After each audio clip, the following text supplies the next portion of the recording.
Antoine Rimbaud, bonjour.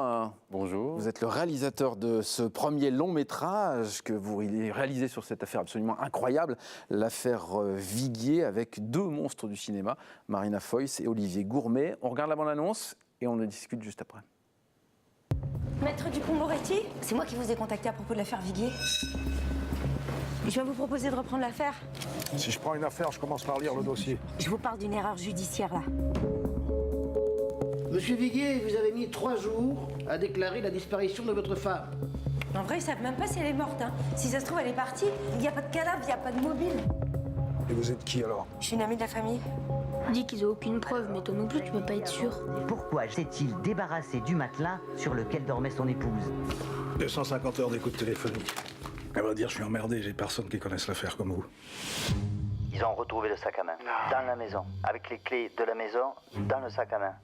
On est à peu près sûr qu'il y a préméditation. Suzy voulait divorcer. Jacques ne l'a pas supporté. On s'appuie sur des témoignages. Je le jure. Et tout ramène à Monsieur Viguier, à la piste conjugale. Tenez. Dans la baignoire, vous voyez du sang. Vous savez, madame, qu'il y a de nouvelles écoutes téléphoniques au dossier? Oui. Ah bon? Vous en pensez quoi, vraiment? Il est persuadé de la culpabilité de Viguier, il n'en démord pas. Ce mec-là, je vais le harceler, faire en sorte qu'il y ait des rumeurs qui courent. Hein. T'as pas le droit de faire ça. J'ai pas le droit de faire quoi?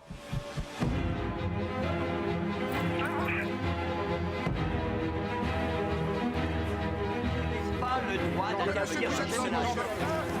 Alors, Vous m'avez menti, je peux plus vous faire confiance. si je vous l'avais dit, vous m'auriez pas confié les écoutes. Faites-moi confiance une dernière fois.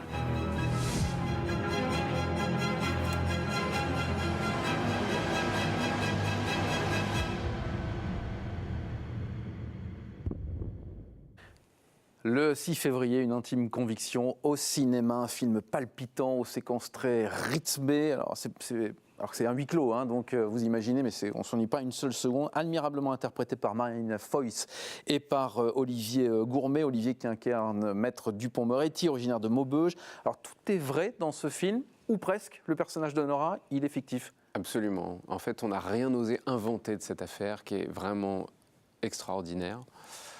Si on avait inventé, on n'aurait pas cru, en fait. Donc on a préféré ne rien toucher aux audiences, à tout ce qui touche à l'affaire, c'est-à-dire tout ce qui est dans le dossier, les archives médiatiques qu'on a refabriquées. Il y a des écoutes téléphoniques aussi, on l'a vu dans la bande-annonce, on les a refaites à l'identique. Voilà, donc on n'a pas touché l'affaire. En revanche, on est dans la peau de Nora, qui est un personnage de fiction, qui permet de réinterroger cette affaire. On va vibrer avec elle, on va enquêter avec elle, on va se convaincre avec elle, douter avec elle, pour essayer de cerner cette affaire sous un autre angle et pour essayer de raconter une histoire que les journaux ne nous ont pas racontée. Voilà. Alors, c'est un personnage qui est très intéressant parce qu'on va la voir évoluer au fil de votre film. Elle va devenir complètement obsédée par cette affaire. Pourquoi ? C'est un film sur l'obsession et c'est un film qui essaye de comprendre de l'intérieur dans ce personnage ce qu'est l'intime conviction. L'intime conviction, c'est ce qu'on demande aux jurés dans les cours d'assises. On les tire au sort sur les listes électorales, ils n'ont rien demandé, puis on leur demande de juger avec leur intime conviction. Voilà. Quelle impression on fait sur leur raison, les preuves rapportées contre l'accusé et les moyens de sa défense. C'est un espèce de sentiment, l'intime conviction. Voilà. Et on va avec elle se forger une intime conviction, on va avec elle creuser tout ça et on raconte vraiment la conviction comme une emprise sur la raison, qui vous aveugle, qui vous enferme, qui vous isole. Voilà. Et elle va creuser, et puis peut-être aller bien trop loin. Et face à elle, il y a l'avocat qui va résister à sa dérive, parce que l'avocat, ça ne l'intéresse pas la vérité. L'avocat, en France, en tout cas dans notre procédure, c'est l'accusation qui a la charge de la preuve. L'avocat, il est là pour dire « attention, il n'y a pas de preuve ». En l'occurrence, là, il n'y en a pas dans là, il n'y en a pas. Là, c'est vraiment un procès très singulier. C'est un homme jugé pour meurtre en l'absence de cadavre. Encore aujourd'hui, elle est sur le registre des personnes disparues. On ne sait pas ce qui s'est passé. Il n'y a aucune preuve que cette femme soit morte. Mais cet homme a été jugé par 2 fois pour meurtre. Voilà. Et l'avocat, chez nous, contrairement aux procédures anglo-saxonnes, il est là pour faire valoir le doute. Et ce film essaye de s'interroger là-dessus. Qu'est-ce que c'est que la vérité judiciaire, l'intime conviction des jurés et d'autres? Parce que cette affaire s'est bâtie sur la rumeur et tout le monde a sa conviction, tout le monde a son idée sur ce qui s'est passé. Lui, il est coupable. par exemple. Au café du commerce, d'un geste, on condamne. Hein, tout le monde fait ça tous les jours, voilà, pas dans la cour d'assises. Le film essaie de raconter ce que c'est que la grande machine à juger, depuis les coulisses, ce que c'est que, encore une fois, de se forger une intime conviction. C'est votre premier long métrage, vous avez déjà réalisé quelques courts métrages. Qu'est-ce qui vous a donné envie de raconter cette histoire et en même temps de nous montrer ce qu'est la justice aujourd'hui ? Eh ben, je suis arrivé, pour la première fois de ma vie, j'ai posé mes fesses sur le banc de la cour d'assises au procès de Jacques Viguier en 2009. Un peu par hasard, un ami me parle de cette affaire. Il a lu des scénarios que j'écrivais qui étaient toujours des histoires de doute, pas judiciaires, mais des histoires de doute qui laissent un peu le spectateur se débrouiller. Et il me parle de cet homme qu'il a rencontré, mais à peine, il le connaît à peine, Jacques Viguier, qui est accusé d'avoir tué sa femme, et puis ses amis le soutiennent, il n'y a pas de preuves, bref. Je vais assister au procès. Et là, je tombe de mon banc, en découvrant la justice de mon pays, et cette famille en sursis, voilà, condamnée à l'incertitude de ne pas savoir, les enfants notamment de Jacques et Suzy, qui ont grandi dans cette équation pendant 9 ans, maman a disparu, papa est accusé de l'avoir tué. Et puis je me rends compte que je ne connais rien de la justice de mon pays. Comme la grande majorité d'entre nous. Voilà, et c'est la réflexion que je me fais, comme les spectateurs. Toutes les idées que je me fais de la justice viennent souvent du cinéma et du coup de la procédure anglo-saxonne, c'est-à-dire le marteau, objection, votre honneur, interrogatoire, contre-interrogatoire, le témoin est à vous, etc. La goutte de sueur sur la tempe du témoin qui va lâcher le morceau face à la foule. Là, je découvre des témoins qui défilent de dos, qui entretiennent un rapport privilégié avec le président de la cour d'assises, qui les interroge, et puis qui préside son jury jusque dans la salle des délibérés, et puis qui est à la fois juge et arbitre, parce qu'il porte quasiment la même robe que son collègue de l'accusation. Bref, je découvre la procédure inquisitoire qui est la nôtre. Et je me dis, mais pourquoi le cinéma ne représente plus ça ? Et très vite, en sortant de là, je me dis qu'il y a un film de procès à faire, et surtout sur cette affaire qui est vraiment une histoire de doute. Là, on est en plein, c'est-à-dire qu'on ne saura probablement, hélas, jamais ce qui s'est passé, mais ça n'a pas empêché de juger un homme. Alors comment on fait pour juger un homme sans preuve dans notre pays ? Encore une fois, qu'est-ce que c'est que la justice de notre pays ? La cour d'assises, essayer de rendre justice à la cour d'assises, la représenter au plus juste, donc sans rien tricher de l'affaire elle-même. Voilà, tout ce qu'on entend aux audiences a été dit aux audiences. Il y a un autre personnage qui est évidemment important, c'est Olivier Gourmet, que vous avez réussi à convaincre pour endosser le rôle de Maître Dupond-Moretti. Qu'est-ce que vous lui avez dit ? Je lui ai fait lire le scénario d'abord. Il connaissait, comme beaucoup, Maître Dupond-Moretti, en tout cas médiatiquement. Il était très très intéressé par tout ce qu'il l'entendait dire. Tout de suite, ça a tilté entre lui et le personnage sur le papier. Et puis quand on s'est rencontrés, il était convaincu par le scénario. Quand on s'est rencontrés, il m'a dit que oui, ça l'intéresserait beaucoup, mais qu'il fallait peut-être quand même changer le nom, parce qu'on allait tout de suite, évidemment, parce que là, penser... vous y allez, hein, rien n'a changé pour le coup. Pour moi, je ne pouvais pas changer les noms, parce qu'à partir du moment où on aurait changé les noms, serait arrivé ce soupçon, s'ils ont modifié les noms, qu'ont-ils modifié d'autres ? Or, on n'a rien voulu changer de l'affaire. Donc, je ne voulais pas que ça nous colle à la peau, ce soupçon d'avoir trafiqué quoi que ce soit. Donc, pour moi, on ne changeait pas les noms, mais je n'ai pas mesuré les angoisses d'Olivier Gourmet étaient fondées, parce que quand moi-même, je me suis retrouvé devant le film, au montage, et que j'ai vu ce personnage de Nora, comme vous l'avez vu dans la bande-annonce, qui arrive et qui dit Maître Dupond-Moretti, c'est vrai qu'on se dit, oula, ça va marcher, ça. Et en fait, ça marche très, très bien. Olivier Gourmet a fait un travail extraordinaire, et il arrive, le temps du film, à nous faire oublier le vrai Éric Dupond-Moretti pour fabriquer, et c'est l'enjeu du film, le challenge, un Éric Dupond-Moretti de cinéma, qui, certes, tout est vrai, la plaidoirie de fin, qui est un morceau de bravoure extraordinaire, ce sont ses mots. Alors sa plaidoirie à lui, dans la vie, elle dure 1 heure. Évidemment, vous avez fait 10 minutes. 12, voilà. Évidemment, 1 heure dans un film, c'est compliqué.